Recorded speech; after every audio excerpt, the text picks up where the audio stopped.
बाबा जी, आपकी किताबें पिया रंग काला हो या काजल कोठा हो, इसी तरह से आपसे पहले कुदरतुल्लाह शहाब साहब का शहाबनामा या इशफाक साहब की किताबें जो हैं अभी जो लेटेस्ट आई बाबा साहबा, तो मैं इंटरव्यू से पहले शहाब साहब का वो शहाबनामा देख रहा था, तो उसमें वो एक 90 का किरदार उन्होंने उसके अंदर उसका तज़किरा किया है, जिसमें वो कहते हैं कि वो अच्छा वो किरदार बड़ा दिलचस्प है।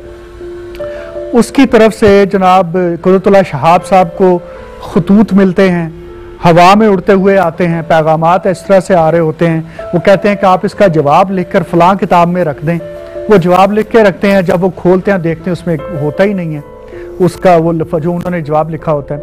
इसी तरह से जब हम वो पूरा पढ़ते हैं तो हमें लगता है जैसे हैरी पॉटर की मूवी देख रहे हो। आपने भी बाबा जी ज़िंदगी में बहुत घूमे हैं, आप भी बहुत बड़े बाबा जी हैं। कोई 90 आपकी ज़िंदगी में आया जिस तरह शहाब साहब के, या कोई इसी तरह से प्लेटफॉर्म पे आप गए हों कि जिसके अंदर से एक और प्लेटफॉर्म पे आप घुस गए हों?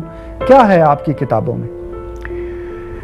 देखिए जी, कुदरत साहब मरहूम व मग़फ़ूर के मैं एक ज़माना करीब रहा। मेरे वो भी बाबे थे, मैं उनको अपना बाबा जी कहता हूँ।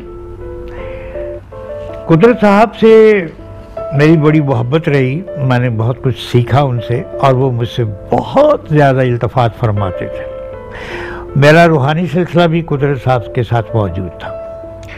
कुदरत साहब ने ये जो 90 वाली बात अपनी किताब में जिसका जिक्र किया है और कुछ थोड़ा सा तफसील से खोला इस बात को, हत्ता कि अगर वो चाहते तो दूसरी चीज़ों के साथ इसको भी दफन ही रहने देते। क्या ज़रूरत थी इसको खोलने की?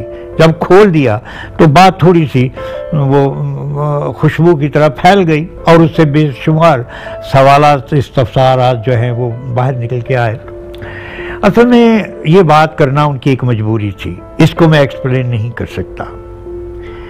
और ये बात ठीक है, इस किस्म की बेशुमार चीज़ें शहाब साहब की ज़िंदगी में मौजूद थीं और सुबह शाम जो रिपीट होती थीं और जिनका मैं भी शाहिद हूँ। अच्छा, आप भी शाहिद? मैं भी शाहिद हूँ और बल्कि बहुत जल्दी मैं इन चीज़ों को एक किताबी सूरत में भी ला रहा हूँ।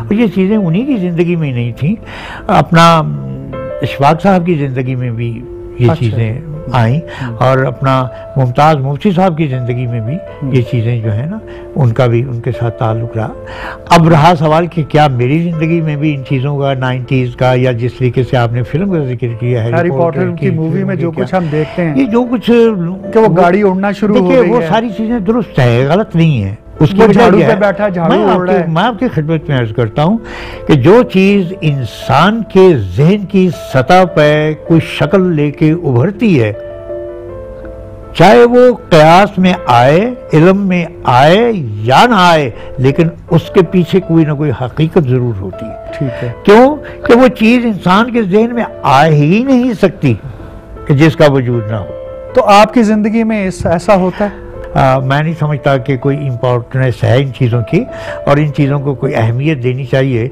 ये तो शोबदाबाजियाँ हैं और दिखावे की चीज़ें हैं, लेकिन अल्लाह के जो बंदे हैं हमारे सामने, अगर आप अल्लाह के बंदों की किताबें उठा के देखें तो बेशुमार मेरे मुर्शिद पाक हज़रत अल्लामा इकबाल मौलाना रूम के साथ उनके हाथ का हाथ पकड़ के इफलाक की सैर को तशरीफ ले गए थे। मुरीद हिंदी और पीर रूमी का तो सब, पीर रूमी भी गए और इसी तरह माधुलाल हुसैन हज़रत शाह हुसैन के पाँव पे पाँव रख के तो दिल्ली चले गए थे।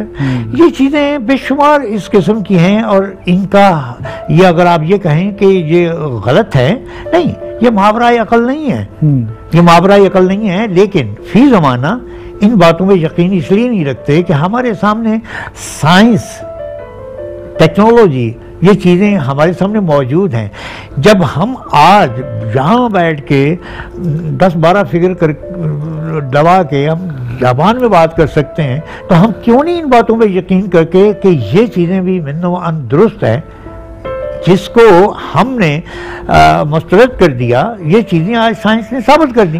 लेकिन बाबा जी, जो हैरी पॉटर की मुसन्निफा है जेके रॉलिंग, उसने उस पूरे फिक्शन को बच्चों के लिए लिखा है। सही बात है। शहाब साहब हों, इशफाक साहब हों, मुफ्ती साहब हों या आप हों, आप इसे बड़ों का फिक्शन बना रहे हैं। देखिए, बड़ी अच्छी बात है, अच्छा सवाल आप तो ये तो बहुत बड़ा तजाद है। नहीं तजाद नहीं है, मैं आपकी खिदमत में अर्ज करूं, ये चीज़ें मेरे साथ ज़िंदगी में सुबह शाम होती हैं। ये जो आपने 90 वाली बात की या आपने हैरी पॉटर वाली बात की, अच्छा आपके साथ होती है? मेरे साथ दिन भर में 101 मरतबा ये सारी वारदातें होती हैं। अब मैं आपसे जिक्र करूं, उनसे जिक्र करूं, इनसे जिक्र करूं, मैं किसी से इन बातों का जिक्र नहीं करता, लेकिन मेरे बच्चे गवाह हैं जो मेरे घर में रहते हैं कि मेरे साथ ऐसा होता है। और अगर आप इसको गहरी नज़र से देखें और मुताला फरमाएंगे, चंद एक चीज़ें मैं रखूं तो आप इसके ऊपर यकीन ले आएंगे, आप इन बातों पे यकीन ले आएंगे। मसलन क्या कि मैं जहाँ चाहता हूँ चला जाता हूँ, मैं बात कर रहा हूँ आपसे, लेकिन मैं उसको ये नहीं कहता कि ये मौजज़ा है या मैं सुलेमानी टोपी सर पे पहनता हूँ और मैं चला जाता हूँ, नहीं। इन वसाइल के साथ जो आपके और हमारे सामने मौजूद हैं, उन वसाइल को मेरे लिए इतना इजी कर दिया गया है, इतना इजी कर दिया गया है कि इंसान उसके ऊपर यकीन नहीं करता, कर ही नहीं सकता। लेकिन वही वसाइल वही हैं, इनमें मौजूदात की कोई बात नहीं है, तरीका वारदात मुख्तलिफ है, असल चीज़ वही। ठीक है बाबा जी, आपकी पिया रंग काला जो किताब इतनी पॉपुलर हुई माशाल्लाह कि जिसकी हद कोई नहीं है, उसमें आपने तज़किरा किया कि बचपन में आप आलू चोरी करके खाया करते थे। बहुत सी चीज़ें, बहुत सारी चीज़ें। तो वो कहते हैं कि चोर चोरी से जाता है, हेरा फेरी से नहीं जाता है। आजकल काहे की चोरी करते हैं आप? मैं ये और बड़ा शरारती सा सवाल आपने फरमाया जी। मैं आज भी बचपन से 1000 गुना ज़्यादा चोरियां करता हूं और चोर हूं। मैं दूसरों से इल्म चुराता हूं, मैं दूसरों की खूबसूरती को चुराता हूं, मैं दूसरों की कुव्वत को चुराता हूं, मैं दूसरों के ख्यालात को चुराता हूं। कभी किसी का दिल चोरी किया? ये फजूल चीज़ें, इसलिए मैं कहता हूं, ये आप ये कह लें कि आपने कभी किसी की तवज्जो हासिल की तो ये ज़्यादा मेरा ख्याल है कि अच्छी सी बात है।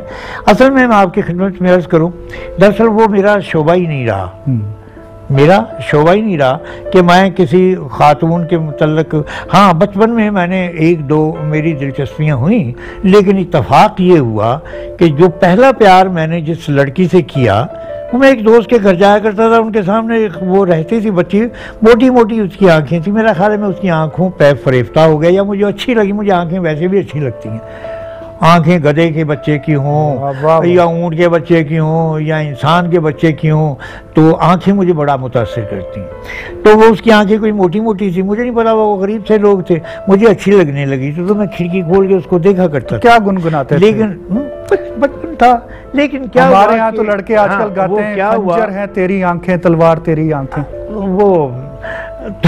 वो वक्त बड़ा अजीबोगरीब था, लेकिन इत्तफाक ये हुआ कि अभी इब्तदाई इश्क था कि वो लड़की कुछ दिनों के बाद हैजे में फौत हो गई। तो वो मेरा पहला इश्क जो था ना, वो तो इस तरह से नाकाम, हैजे की नजर हो गया, हैजे की नजर हो गया, और अच्छा ही हुआ। ठीक है, तो ये तो पहला था, पहला इश्क था। तो मैं आपकी खिदमत में अर्ज़ करूं, फिर मैं समझता हूं कि दरअसल मैं इश्क करने के काबिल ही नहीं था। उसकी वजह यह है, इश्क करने के लिए माल की ज़रूरत होती है, इश्क करने के लिए जज्बात की ज़रूरत होती है। तो मैं था वो फ़कीर टाइप का आदमी, मज़ारों पे चले जाना और बैठते रहना, उर्सों पे भागना और ये करना, बुज़ुर्गों के पास बैठना। तो मेरा इश्क इस लाइन में